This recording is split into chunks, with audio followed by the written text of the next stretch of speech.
Get ready for Titanfall, because today we're building the IMC and Frontier Militia in Warhammer 40k. Hello, I'm the Everprince, and welcome to Homebrew Heresy, where we bring your heretical ideas to life, taking all your favorite factions and characters and translating them into 40k. So I hope you're ready today, because we're traveling to the frontier to fight for freedom. As always, let's begin by covering the lore and history of the Titanfall universe. Set several hundreds of years in the future, humanity would discover FTL travel through the research and development branch of the IMC. The IMC are basically your standard cyberpunk megacorp, but with a little seasoning of Galactic Empire mixed in. Acting as the single most powerful force on Earth, as well as across the entire solar system, they were desperate to expand their reach and power. And so with access to far-off star systems finally available to them, nothing seemed able to stand in their way. Beginning their extrasolar conquest by hiring mercenaries and veterans to investigate these nearby solar systems, offering anyone who joined in these expeditions the chance to not only settle these worlds, but make a new home for themselves. Quickly, system after system was explored and colonized, and before long, humanity became an interstellar civilization, and all while the IMC grew more and more powerful. Though this period of prosperity quickly ended when the citizens of the frontier rejected the IMC's attempts to further industrialize these worlds, which if you ask me seems pretty ungrateful. As a result, the IMC would go desperate and would begin hiring a number of mercenary corps, as well as using the greatest tool in their armor against free people of the frontier. The tool in question being the Titans. Unlike 40k, whose Titans are anywhere from about the size of a large building to towering over mountains, the Titans of the IMC are much smaller, but way faster and able to hit way above their weight class. Not to mention much easier to produce. This would begin the first Titan War, wherein the IMC and militia forces would throw Titans at each other in hopes of either conquering or protecting the frontier. Real missed opportunity making Apex Legends instead of a Titanfall prequel set during this time period. I mean, imagine the PvP maps. Like, they could literally be like the ones in the Battlefield games, but with armies of pilots and Titans running at each other. Like, honestly, that is probably the coolest thing ever. Back to the lore though, this war, later dubbed the Titan War, would eventually come to an end, and, shockingly, the evil Empire would actually win. Though despite their best efforts, the IMC couldn't stop the people of Frontier from trying to keep the fighting going, and they actually managed to not only reignite the war, but they were such an annoyance that they actually forced the IMC to create exterminatus level weaponry. This would begin the second Titan War, and see the main character of the second game, Jack Cooper, going face to face with the IMC, and eventually see the destruction of the fold weapon itself. And as a result, not only would he manage to secure victory against the IMC, but actually save the lives of millions of people. This is where the story of Titanfall ends, but like all people who've played this game, we're hoping for another one. Just one that isn't a battle royale. So with the lore out of the way, let's get to covering the weapons, armor, and abilities. Starting off with the namesake of this video, the Titans themselves are massive walking war machines. Each one is a heavily armored bitch to take down, and even if you do manage to defeat one, their cores can go nuclear. Yes, literally, the game does not do it justice. And on top of that, each Titan is best suited for a specific type of warfare. Though they could still cause a mess in any type of situation they're in, it is a giant walking robot after all. Of the numerous types of Titans, a few include the Chad Ion, who is by far the coolest Titan and my beloved. She literally has an Iron Man chest laser, and if you're wondering, it's basically a chest-mounted volcano cannon, so you can bet that this thing is pretty powerful. Then you also have the Weeb Titan, otherwise known as a Ronin, a literal ninja titan. This thing can outpace almost anything on land and cut through just about as much with its sword. And yes, it is monomolecular, so this thing can cut through space marines like paper. And coming in third in my top 3 favorite Titans is BT. Yes, the protagonist robot.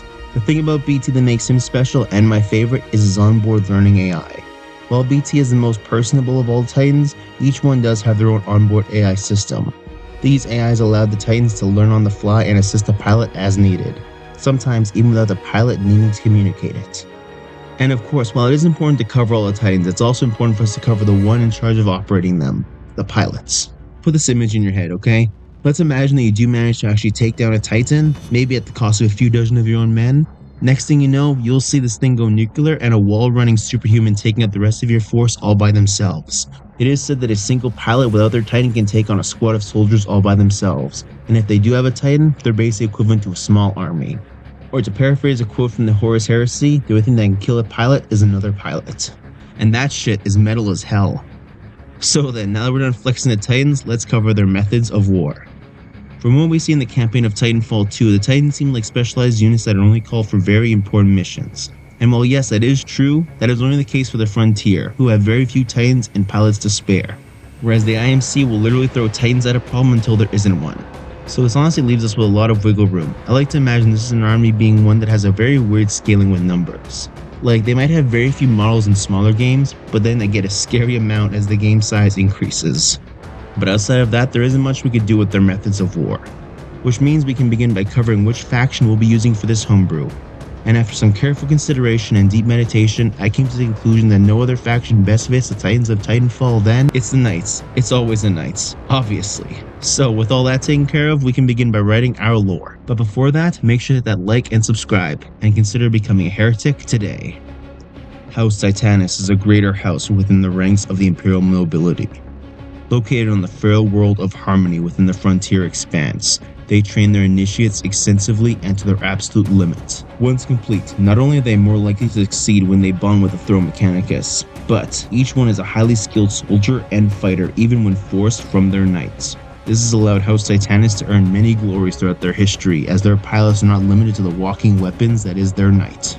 Unfortunately, even with all their glories, House Titanis could not stop the Mechanicus, whom they owe their allegiance to, from harvesting their worlds with little regard for those who live there. Worse still, such actions actively make House Titanis look weak and unfit to rule their native backwater population. And so, seeking to regain their honor and earn their freedom, they would turn against the Imperium, and more specifically, the Mechanicus. As highly skilled and trained pilots infiltrated the forged ships and factories across the Frontier Expanse, it would not be long before the Mechanicus machines of industry were brought to a halt. Proclaiming the worlds of the frontier free from their claim, the nobles of House Titanis prepared to defend their fiefdom. If only they knew the horrors that awaited them. House Titanis fought valiantly across countless worlds of the Frontier Expanse and managed to achieve their own fair share of victories against the inhuman Mechanicus. While each victory was a cause for great celebration, they came too few and far between. As for every House Titanis victory, the Mechanicus, alongside their own allied imperial houses, achieved 3, and the numbers were no different when it came to knights seen on the battlefield. While in single combat, a House Titanis pilot could reasonably defeat another knight in combat, they could not succeed when outnumbered 3-1. After many years of grueling conflict and mounting defeats, House Titanis had one shot at, perhaps not victory, but a stalemate. Sending the leader of their house on a mission of sabotage and espionage, they would uncover a potent warp-based superweapon. A weapon that, if activated, would create a warp rift of enormous size and scale. It had the power to doom an entire system. The ultimate form of deterrent, a threat of mutual assured destruction. Currently, while the war is still ongoing, neither side has attempted to push any further into the other's territory, and there is still no telling what might tip the scale in one side or the other. I hope you enjoyed the lore for House Titanis, the Imperial Knight house based on the lore of the Titanfall universe. Let me know in the comments below how you guys would continue their story and what you guys would add to this lore. Let's get to covering how we can build this army on the tabletop. If you're unfamiliar, we try to go for the 500 point mark. That way it's fast, affordable, and you don't have to commit to a second mortgage when building this army. For anyone who's seen my House Targaryen video, you guys should have an idea on how this is going to go. Because the faction we chose for this homebrew is the Imperial Knights, alongside the fact the Imperial Knights don't have a combat patrol to go with, we're going to have to resort to buying one of the individual knights themselves. But the question then becomes, which one? Well, lucky for you, I have a few suggestions, and make sure to stick to the end to see which one I think is best. Starting off, the Knight Castigator is perfect for a Ronin proxy, given both have high speed and a big ass sword. It is also probably the coolest knight in my opinion, so you honestly can't go wrong there. Next up, the Knight Castellan could make a great Ion or Scorch proxy thanks to both the Plasma Decimator and Volcano Lance weapons they come with. This thing is honestly crazy. Not to mention, this thing is worth 510 points, so you can kind of get an idea of how powerful this thing is. And if you're a fan of the Legion Titan, you can always go with the Knight Errant. This Imperial Knight really fits the Legion with its massive minigun and chainsword combo.